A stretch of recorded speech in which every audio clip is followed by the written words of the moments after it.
Hey everybody, my name is Colin. I love all things horror, and today I thought it'd be fun to go through and talk about all the movies that I watched this March. Now, March has been a bit of a busy month for me. This is the first month of my life that I've consistently tried to produce content for a YouTube channel. Here we are. I put one out every week, so it's been going well. And even though I've been busy with that and collecting movies and work and all that good stuff, I still found time to cram in 25 movies this month. I have most of them here physically. Couple I rented from my library and one I saw in theaters. I don't plan on doing full reviews for the movies or anything like that, pretty much just like a quick recap of my thoughts and if I recommend or not. So yeah, let's get started. All right, so first up, on March 2nd, I watched Anaconda. Now I like bad movies, don't get me wrong. This is not a good movie by any means, but Anaconda is a ton of fun. If you like schlocky creature features where you get to see a big snake eat somebody whole, this movie's gonna be right up your alley. Pretty much follows like a sort of National Geographic nature documentary team. They go on the Amazon River. They find out that there's a giant man-eating snake among them. You got Jennifer Lopez, Ice Cube, Owen Wilson in a smaller role. Eric Stoltz is asleep for half the movie. And then you have Jon Voight, who is doing, I can't even describe the accent. I mean, just purely camp. He's hamming it up. Paraguay. Really? I started out studying for the priesthood. But then I needed to see the real world. It's just so much fun. Check it out. Definitely a big recommend for me. Especially, like I said, if you go in with expectations knowing you're not really getting cinema by any means, you're just going to get a fun, campy horror movie. Ton of fun. So next up, on March 4th, I did a little bit of a double feature. I watched both Dawn of the Dead and Land of the Dead. Obviously, Dawn of the Dead is a remake of George A. Romero's original. It came out in 2004. It was directed by Zack Snyder in his directorial debut, which I did not realize. Pretty cool. And then Land of the Dead is an original Romero movie that came out around the same time in 2005. I'm not sure why they're packaged together. I guess because they're both Romero movies. They're both unrated director's cut versions, a bunch of special features. I thought it was super cool. I watched both of them in the same night. I thought Dawn of the Dead, the remake, maybe this is blasphemy, but I thought it was a little bit better than Land of the Dead, believe it or not. Now, I haven't seen too many of Romero's movies. I'd like to dive in and kind of go through and watch some of his older movies. This was one of my first, I guess, my first George A. Romero zombie movie that I've seen, and I had a good time with it. I mean, it's nothing groundbreaking by any means. John Leguizamo's in it. It turns a pretty good performance. Funny to see him become a zombie. Spoilers, I guess. We also have some great effects here, great gore, great zombie kills. It's just a cool time. I think it's harder to put yourself into the mindset like before zombies became so played out like they did in the late 2000s. Overall, a pretty good time, a cool movie. Definitely, I wouldn't imagine the best in the franchise, so I'll have to go back and check out some of those older ones. Dawn of the Dead from Zack Snyder. I had seen that a couple times when I was younger, caught it on like the Sci-Fi Channel or wherever it was playing on TV, and I was surprised at how well it held up. This movie is tense, gory, action-packed, a lot of fun. All the actors are giving it their all, particularly Sarah Polley and Ving Rhames do a really good job. And I'm not Zack Snyder's biggest fan by any means, but the fact that this was his debut, I mean, he knocked it out of the park. All right, so next up, and this was one of my biggest surprises of the month, was Cherry Falls. Cherry Falls is a ton of fun. This is a super underrated slasher. I don't think a lot of people have seen. Reason being that it was a made-for-TV movie that I don't think ever got a really widespread release. Scream Factory put out a Blu-ray of it. That's where I picked it up on sale. Definitely worth your time and money if you haven't seen it yet. If you're a fan of movies like Scream, I Know What You Did Last Summer, Urban Legend, any of those like late 90s teen slashers, this movie is one of the better post-Scream like knockoff slashers. I'm definitely very biased when it comes to my opinion on those type of movies. It's like one of my favorite eras and like very cozy time for horror that I enjoy a lot. Not like super gory kills or anything like that if that's your thing. But you know, it's made for TV, so it's edited as such. There's not like a ton going on in terms of graphic violence or nudity or anything like that. It's a fun whodunit with, you know, some twists and turns here and there, and I would definitely recommend if you enjoy that era of slashers or just slashers in general. March 5th, I watched The Lost Boys. Forgot to mention I watched Cherry Falls on March 5th as well. The Lost Boys I had a good time with. Now, I have not seen a ton of 80s movies. I'm starting to work my way through. I grew up with like the early 2000s, mid 2000s, like horror remakes, stuff like that, Saw. So for me, it's been a lot of fun to go back and revisit a lot of these 80s movies. They're not all winners for me by any means, and it could be because I'm not nostalgic for the time, but Lost Boys was a really cool movie. I enjoyed a lot of the effects. It's a little bit more of a slow burn. You don't really see the full vampire transformations and, you know, some real brutal kills towards the end of the movie. but it's a good, just classic, almost like coming of age type story involving vampires. And the setting of California is just awesome. Like, I wish I could have been a vampire back in the 80s. Looks like such a good time. Like I said, I probably would have enjoyed it if I caught it more back in 1987 if I was alive, but definitely a fun time. On March 7th, I rewatched Scream 6. I saw this first in the theater when it came out. I hadn't revisited it since. I picked it up on DVD, and I had a really good time with it. I'm obviously a huge fan of Scream, if you couldn't tell. My favorite movie and favorite in the franchise by far will always be the original Scream, but I'm fond of the sequels as well. More so, Scream 4 is my favorite sequel. Scream 3 and 2 are not too far behind it. Scream 5, I enjoyed when I saw it in the theater. On rewatch, it hasn't held up as well for me. It's one of my least favorite sequels. I like all the movies, don't get me wrong, but if I had to pick and choose, Scream 5 is probably at the bottom. I think Scream 6 goes toe-to-toe with pretty much any of the sequels in terms of quality. It does something a little different. We're in New York now, and we've got a lot of returning characters. You got Gale, obviously. You got Hayden Panettiere returning as Kirby. All the characters from Scream 5 that survived come back. Jenna Ortega, Melissa Barrera, the two twins, Mindy and Chad. You got your new batch of suspects. It's a Scream movie through and through. With some twists and turns here, you get to see Ghostface use a shotgun, which is pretty interesting, I suppose. It's got a decent enough reveal and ending that works for me. It's definitely brutal. There's some crazy, gory kills in this movie, which definitely picked up from Scream 5. I think Scream 5 had some of the most gruesome blood and gore in the franchise, because it's not really a franchise known for its gory kills. So I think these newer ones have definitely upped it in that department, at the very least. Obviously, there's a lot of controversy around the new Scream movie. I'm not going to get too much into that, but I think Scream 6, even if it ended up being the last one, was a pretty good conclusion for the franchise and one of my favorite sequels. On March 9th, I watched Leprechaun Back to the Hood. What's there to say? What's up, ninjas? Believe it or not, this is one of the better Leprechaun movies in the franchise. A couple of years ago, went through and watched most all of them. This one I did not watch. I did not own them at the time, and I couldn't find it on streaming. I was not going to pay $1 for Leprechaun 6 Back to the Hood, but I will say, pleasantly surprised. Coming off of Leprechaun 4 In Space and Leprechaun Back to the Hood, which I think are the low points of the franchise, Leprechaun 6 Back to the Hood is a surprisingly competent and fun movie. I think the movie definitely got some extra points for me because it stars Laz Alonso, better known as Mother's Milk from the show The Boys, which I'm a big fan of. It was crazy to see him in this movie. But yeah, unironically, one of the better ones of the franchise. I mean, Leprechaun gets his ass beat in this movie. He rips off a cop's leg. He's hanging under a car by the exhaust. He is smoking a bong. He's hiding in a fridge. I mean, he just goes crazy in this movie. I like movies where Leprechaun is just being an absolute menace, and I think this is one of the best examples of that in the franchise. So, while it's not the best in the franchise, which, I mean, is there a best Leprechaun movie? They're all kind of bad. It's one of the better ones. To follow up on that, on the same day, I also watched Leprechaun Returns. It's a reboot of sorts that came out in 2018. It was also included in this 8-film collection that I picked up. Now, this movie is definitely one of the better ones in the franchise. I would definitely put this above Back to the Hood, just for production quality alone. The kills are super creative and gory. It's like a modern telling of the original Leprechaun movie. Now, this one is the only one in the franchise that has direct continuity. Now, this is a direct sequel to the first movie. So the main girl in this movie is Jennifer Aniston's character's daughter. You actually get Ozzy from the first movie reprising his role, the same actor. Now, the Leprechaun is obviously not played by Warwick Davis this time around. He did not want to come back for the franchise, I believe, because he has kids now. He doesn't want to act in horror movies until they're grown up, which I respect. I also respect this new actor that came in and took over the obviously iconic mantle of the Leprechaun role from Warwick Davis. He does a good job. His voice isn't quite there, but the one-liners they give him, his mannerisms, just his goofy love for chaos and murder is all there on the screen. I think he does a really good job. I think it's a really fun Leprechaun movie. Definitely better than what I was expecting from a Leprechaun remake in 2018. And if they end up doing another reboot or remake, I will be seated. If it's in the theaters, even better. Even if it's a direct-to-video, I'll be picking it up. You may have noticed I have Final Destination 3 on in the background. Just gonna fast forward real quick because the tanning bed scene's about to come on and I don't need YouTube to take me down. On March 11th, I watched The Boy for the first time. Unfortunately, this movie had been spoiled for me from a couple different places before I saw it. Did not ruin my enjoyment of the movie at all. I suppose I should have mentioned at the top of the video too, I'm probably going to be spoiling most of these movies too, so if you have not seen anything that I start talking about, skip ahead.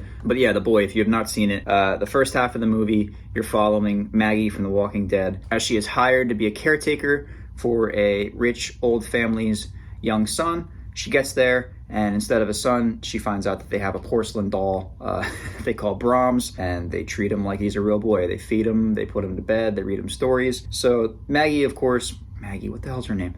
Lauren Cohen, I believe, is the actress's name. I'll stop calling her Maggie. She plays along. Of course, she's like, what the hell is going on at first? But then she says, hey, I'm getting money. Fuck it. I'll watch this doll if I have to for a month or however long it is. Spooky shit starts happening as you would expect in a movie like this. He starts moving around on his own. She hears noises, children's laughter in the night. It escalates and escalates until the ending, where it's revealed to us that Brahms is not alive, not the doll at least, but he is living in the walls of the house. Bonkers.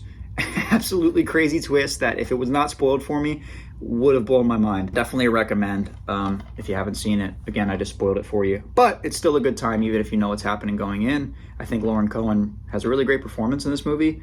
She did not need to go hard on a movie like The Boy, but she did. I also like that it subverted a lot of the tropes that were going around at that time with like spooky dolls and all that. Like that very well just could have been a straightforward possessed doll to fit in and capitalize on the popularity of movies like Annabelle. But it didn't. It went its own route, and I think it really paid off for that. I heard the sequel is really bad, so I'm probably not going to check that out, but the original The Boy is a good time. Recommend for me. On March 12th, I watched Aliens for the first time. What can I say about Aliens that hasn't been said already by countless other people? It's a fucking classic. It's an action masterpiece. Definitely more action than horror, and definitely more action than the original. I still had a really great time with it. I think Sigourney Weaver is a scene stealer. There's a lot of great side characters in this movie too. Of course, Bill Paxton's character is a lot of fun. You've got Lance Henriksen as the android, who you don't really know if you can trust or not, and then by the end, okay, he's pretty cool. I'm definitely disappointed that there was less cat in this movie than the first Alien movie, but I'm also happy the cat made it out. So Aliens, of course, recommend. Also on March 12th, I watched Blade for the first time. Blade is badass. I had such a good time with Blade. This is like exactly my genre of movie that I like. Not really a horror movie per se, I suppose, more of an action movie with horror elements for sure.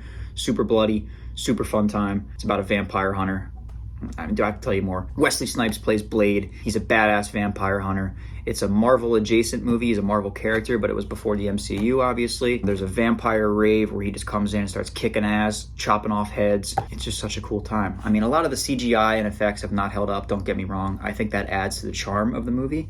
It is one of the most late 90s movies I have ever seen in my life. I think rivaled only by The Matrix. If you've seen The Matrix, obviously you know what I mean by the aesthetic. Everyone's wearing black leather, small little sunglasses. There's something about that era of filmmaking that is so nostalgic for me, even though I was like just born. That late 90s setting is so much fun, and I think this movie captures it perfectly. Such a good time. I cannot wait to dive into the sequels. Huge recommend for me. All right, also on March 12th, I don't have it here because I rented it from my library. Maybe I'll put an image here if I figure out how to do that. I watched The Dead Don't Die from 2019. This movie was not for me. If it's for you, great. I'm glad you had a good time. This movie bored me out of my skull. I watched it because it has a great cast. I'll try to remember them off the top of my head. Bill Murray, Adam Driver, Chloe Sevigny, Danny Glover, Selena Gomez, Austin Butler. I mean, they have like bit roles, but they're still in it. Tilda Swinton.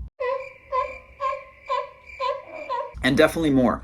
But there was a lot of cool people in this movie, so I thought it was just going to be a fun ensemble zombie movie. It's so fucking boring. There's nothing happens. The comedy did not land for me. I think there was one joke that I laughed at the entire time. It's just not worth your time. Don't have too much else to say about The Dead Don't Die. Not a recommend for me. Probably the most boring and worst movie I watched of the month. All right. On March 13th, to get ready for St. Patrick's Day, I dove back into the Leprechaun franchise. I revisited them for the first time in a couple years. Obviously, earlier I talked about Back to the Hood and Leprechaun Returns. Those were the ones I had not seen. The original Leprechaun, I think, was better for me this time around, now that I knew what I was getting into.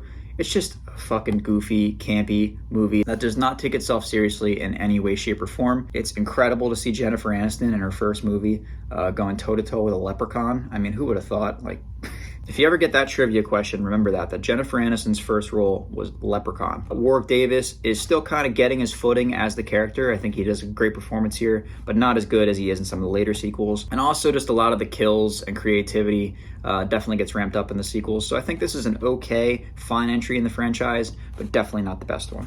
Leprechaun 2, on the other hand, is my favorite in the franchise. Might be controversial, might be divisive. Some people think this one sucks, some people think it's boring. I personally think they hit their stride here. You still have some great kills, like the lawnmower to the face, Uncle Morty getting a big pot of gold in his stomach. There's a lot of good times here. It's obviously not a great film by any means. When you're talking about Leprechaun, none of them are great movies or really even good movies. But if you like schlocky bullshit like I do, he's here.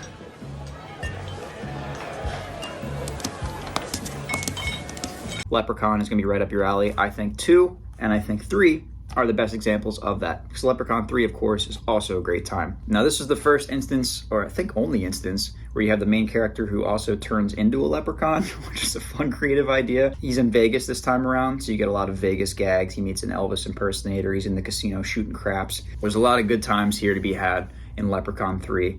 I think if you're going to check out the franchise, check out the first 3 movies, see if they do anything for you. If they do, tread cautiously into the later sequels. Check out Leprechaun Returns. I think that's a good time. Once you get past Leprechaun 3, it is just a mixed bag. The whole franchise is a mixed bag, but especially after Leprechaun 3, it doesn't get much better than that. I like the franchise. I think it's a good time. Like I said, I'm excited for whatever reboot or sequel they end up coming out with next. On March 17th, I watched Trap. This is another movie that I checked out from my local library. I had a good time with Trap. It's obviously not a great movie by any means. M. Night Shyamalan is not my favorite director, but when he hits, he hits. I think he was really, really smart to cast Josh Hartnett in this role. I think Josh Hartnett absolutely knocked it out of the park of playing like an unstable. You don't really know if he's going to go crazy, lose his shit at any moment. I won't spoil too much about the premise, but I think the trailer kind of does on its own. Josh Hartnett is a dad who takes his daughter to a pop star's concert. The pop star is Lady Raven. She is played by M. Night Shyamalan's daughter in real life. The music's okay. I enjoyed some of the music. But anyway, Josh Hartnett takes her to a concert, and it's revealed that the concert is actually a setup to catch a notorious serial killer in the area that they somehow found out he was going to be there. And wouldn't you know that the serial killer is Josh Hartnett? It's revealed when he goes into a bathroom and he checks an app on his phone that he's got someone locked up in a basement. Again, the trailer reveals this, so I'm not spoiling anything. But the whole movie is just Josh Hartnett trying to escape from this concert without getting detected. There's security and police everywhere at the concert. Honestly, a pretty fun and thrilling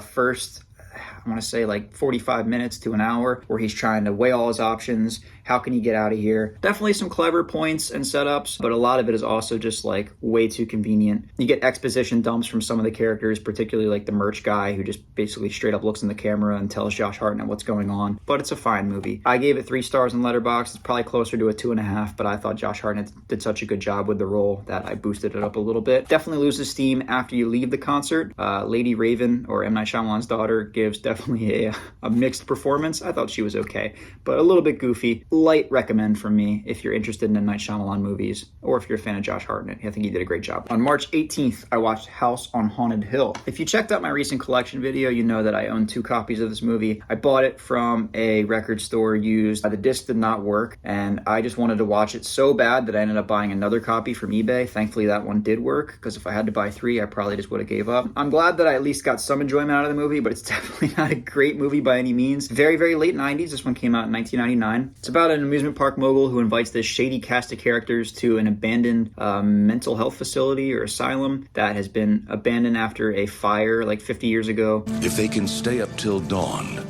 they'll win $1 million each. The only catch is that they'll have to live through the night. Let the games begin. Based on an old Vincent Price movie from the 50s, I believe.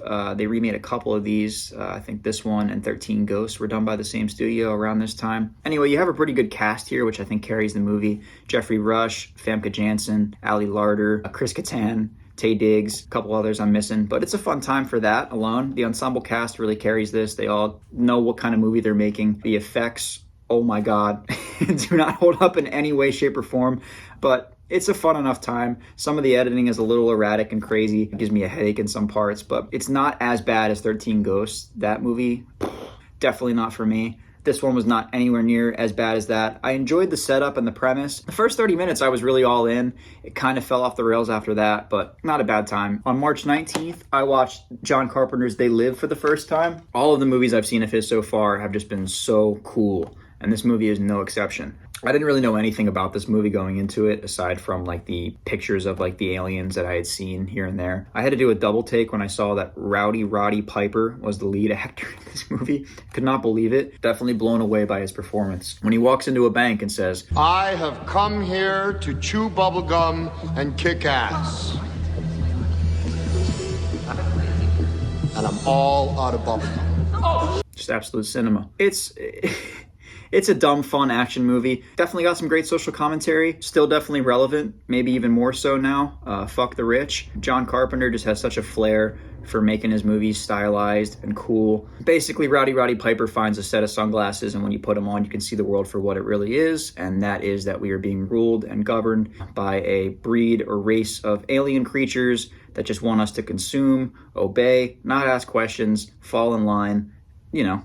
Pretty on the nose social commentary, but again, it's held up, definitely relevant to our current situation. And Rowdy Piper, fittingly, crashes out and just starts killing all the aliens he can see. There's also an incredible fight scene in this movie that just goes on for like 10 minutes straight in an alleyway between Roddy Piper and Keith David. They're just beating the crap out of each other. Yes, I would recommend for that scene alone. Definitely a great time. If you haven't seen it, check it out. If you like John Carpenter, this is one of my favorites of his. Took a couple days off from watching movies and came back on the 22nd to watch Wrong Turn for the first time in a very long time. I've definitely seen bits and pieces of this when I was a kid. The Sci-Fi Channel probably did irreparable damage to my brain as I was growing up. I don't think I ever sat down and watched the movie in full. I had a good time with Wrong Turn. It's not groundbreaking by any means. It's a very mid-tier slasher for me, especially from the early 2000s when there was a lot of good stuff coming out. It was definitely a lot less like gory and gruesome than I think I'd remembered in my head. Like the original Texas Chainsaw Effect, where I think your brain fills in a lot of what you don't see and you think it's a lot gorier and gruesome than it actually is. I mean, obviously there's some cool kills and effects here, but I thought it was like really fucked up when I was younger. Again, I was a kid, so that's probably why, but it's not that bad. It's a fun, fine slasher thriller. I think where it suffers the most is from characters and originality. I will give it credit because I think this came out before the 2003 Texas Chainsaw remake, but I think watching it now, having seen that, having seen The Hills Have Eyes, having seen The Cabin in the Woods, having seen the Friday the 13th remake, all these movies that are basically this exact plot where a group of young people go out into the woods or wilderness where they don't belong. There's a harbinger at an old gas station drinking Pepto-Bismol, and then they get picked off and killed by either locals to the area, mountain men, cannibalistic mutants. Like, it was done to death in the 2000s. So again, credit to this movie because it was the first to actually do it. Actually, I guess not, because you have the original Hills Have Eyes from the 70s, which I think this movie is just ripping off that, and the original Texas Chainsaw Massacre. So really, there's not any creativity or originality in this movie, but it does a good job with the unoriginal concept that is bringing to the table. Also on the 22nd, in a similar vein, I watched Feast. I knew absolutely nothing about this movie going into it. I think I saw it as like a DVD trailer on another movie I was watching that came out around this time. I was interested by the fact that it was executive produced by Wes Craven, Matt Damon, Ben Affleck. I was like, what the hell is this movie? It ended up being just a really fun, gory as fuck, bloody creature feature type thing where you have a group of people, an ensemble cast, trapped inside a bar in the middle of nowhere, and there's some type of alien monster mutant outside that wants to kill them and eat them. It's a fun time. Henry Rollins wears pink sweatpants. That alone, worth the price of admission. I think it's one of those movies, especially from this era, that while it is crass and bloody and gory and gross and mean-spirited, it also knows what kind of movie it is. It doesn't take itself too seriously, and it has a good time with it. I think it's a fun, turn your brain off 90-minute movie. If you enjoy something like that, I would recommend it. Very similar to that, on the 24th, I watched Wrong Turn 2 Dead End. If you're going to watch any of the Wrong Turn movies, this is the one to watch. It basically follows a Survivor-esque reality show that goes into the woods of West Virginia. Question mark, why? As you would expect, there's your lovely group of cannibalistic mutants that are running around, and they get picked off one by one. But I think what sets this apart from the other movies is its tone and its camp. Everyone in this movie knows exactly what kind of movie they're making. I love when that's the case. Don't take it too seriously. You know what kind of shitty movie you're making and what kind of shitty movie people want to see. Ham it up. All the actors do. There's some subversions of tropes, some really cool kills. Henry Rollins is also in this movie, which I did not plan to watch both of his like horror movies back to back. Just coincidentally happened that way. I think there's a lot of homages to classic horror movies like the Texas Chainsaw Massacre, for example. I think this movie kills it. If you like campy, gory horror as much as I do, which is like my genre of horror movies, this is one of the better ones that you can find. On the 24th, I watched The Hills Have Eyes remake from 2006. Now, if you want to talk about a movie that is no fun, this is that movie. Now, don't get me wrong, I liked this movie in the sense that I think it works in that it disturbs the hell out of you. It sets up tension. It really gets under your skin and unnerves you. And it's got a cathartic payoff that our heroes get to make it out at the end, if not completely scarred and probably gonna need a lot of therapy. Obviously, there is very, very graphic violence, depiction of sexual assault in this movie as well, which, listen, I'm never really for seeing on screen. Of course, it makes me uncomfortable, but I think that's what they were going for here. The movie's super disturbing and fucked up. I think if you're looking for something like that, this is gonna get the job done. I also think it has a really cool setting. I think the desert in the daytime is not usually perceived to be a scary place. This movie pulls it off at making it terrifying. And I really enjoyed the performance from all the cast. Dan Bird and Emily D. Ravin, sorry if I butcher your name. I remember her from Lost as Claire. She's in this movie. They both do a really good job at portraying siblings that are just absolutely traumatized, but they band together to survive and make it out. I think the movie does succeed in that way, even though our characters go through absolutely horrific, horrible things. They do make it out at the end together as a family. Can only really recommend that movie if you can stomach fucked up shit. All right, we're getting to the end here. On March 25th, I watched Stay Alive. I wish this movie was better than it ended up being. I was super excited to check this movie out. It's a horror movie from 2006 about video games. Now, this era of gaming is super nostalgic for me. You actually get to see a PlayStation 2 and what looks like a GameStop in this movie. You see Game Informer magazine. Some of the slang and gaming terms that are getting thrown around, a little cringeworthy to hear in 2025, but I think it's a cool time capsule. This movie does not work, however. I think, even though I watched the extended unrated version, which is supposed to be the superior version, I still had no idea what the fuck was going on half the time. It reminded me a lot of the Pulse remake with Kristen Bell, if anyone's seen that. I think that's one of the worst movies I've ever seen, just in the way that it's edited and the way that you have like spooky ghost jump scares and shit like that. But it also mixed elements that I liked, like from Final Destination, where people are getting picked off in goofy ways one by one. Good ensemble cast. Frankie Muniz has a stupid visor. Everyone has ridiculous names. Unfortunately, though, not even like so bad it's good territory, just kind of so bad that it's bad. I'm glad I watched it, don't get me wrong. I'm happy to own it as like a piece of 2000s nostalgia, but not something I'm going to revisit or something that I can really in good conscience recommend to you. It's a video game horror movie. I think we're due up for a remake or a reboot, though. I think it could actually work in modern times if they do it right. All right, this one's kind of cheating. On the 26th, I put Saw on. I put on the commentary track from James Wan, Lee Winnell, and Carrie Elways. Kind of in the background, watched it and listened to it. I don't really watch movies with commentary tracks too much, but now that I own a lot more physical media than I used to, I'm probably going to dive into some of my favorites and check out some of the commentary tracks. This one was a lot of fun. I don't know exactly when it was recorded. I was a little thrown off with that. I watched my 4K version, which I believe came out in like 2020 or 2021. I don't think those guys got together and recorded that commentary track at that time. I'm going to imagine it was probably from like the initial original release and run of the movie. But anyway, it was a lot of fun to hear them all get together and talk about how great the movie was, how much fun they had shooting it, a lot of the challenges they had on set because they had no money and no time. James Wan actually seems to really not like how the movie came out, which is crazy to me because it's one of my favorite movies of all time and it's an absolute iconic classic. It was just a lot of fun to hear the banter between those guys. Carrie Elways does a Marlon Brando impression during it, which is absolutely hilarious. I think if you have a version of the movie that has that commentary track specifically, check it out. If you're a big fan of the movie, I think you'll get a lot of enjoyment out of it. Saw is one of my favorites of all time, an absolutely iconic horror movie. And even though a lot of the sequels have some mixed quality, I think the original Saw movie still holds up as one of the best of the genre. And on March 28th, the last movie I saw of the month in theaters was Death of a Unicorn. To kind of give you a quick plot synopsis of this movie if you haven't seen it or are interested, without any spoilers. Paul Rudd and Jenna Ortega play father and daughter. They're on a trip to Paul Rudd's boss's house. On the way there, they hit a unicorn in the middle of the road. They kill it, they put it in the back of their car. And it turns out that the unicorn's blood can actually heal all ailments. So like Jenna Ortega has acne on her face at the beginning of the movie. She puts some unicorn blood on it and it magically fades away. Paul Rudd gets some blood in his eyes when he's bludgeoning the unicorn on the side of the road to put it out of its misery. He has glasses in the beginning of the movie. Blood gets in his eyes and now he can see perfectly. So they find out basically that the unicorn is the key to curing all disease and ailment in the world. And of course, because Paul Rudd's boss is wealthy and evil, he wants to capitalize on that and make as much money and exploit it as much as he can. And shit hits the fan and goes south for them very quick. I think it's a fun and fine movie. I don't think it goes all the way with its premise that it could. It definitely toes the line between like full-on goofy, gory, campy like I would want it to, and still trying to retain some serious elements, which I think you got to go all in on one side. You can't really toe the line because then who are you making the movie for? A lot of the humor didn't really work for me. I think Will Poulter is a standout performance in this movie. He was hilarious. Almost every scene he was in had me laughing. Jenna Ortega is fine. I think Paul Rudd, this is probably the most unlikable character he's ever played in his career, which is pretty crazy. Paul Rudd's such a likable dude. To make him this unlikable was No easy feat, but he did it. Anyway, it's fine. As much as it pains me to say it, I think check it out if this hits streaming. I don't think this is something that I'll end up picking up just because I don't think I want to rewatch it, but it's definitely, it's a good enough time. Again, I wish it would have went a little bit more all into one tone, because when you try to balance two different tones that are so drastically different,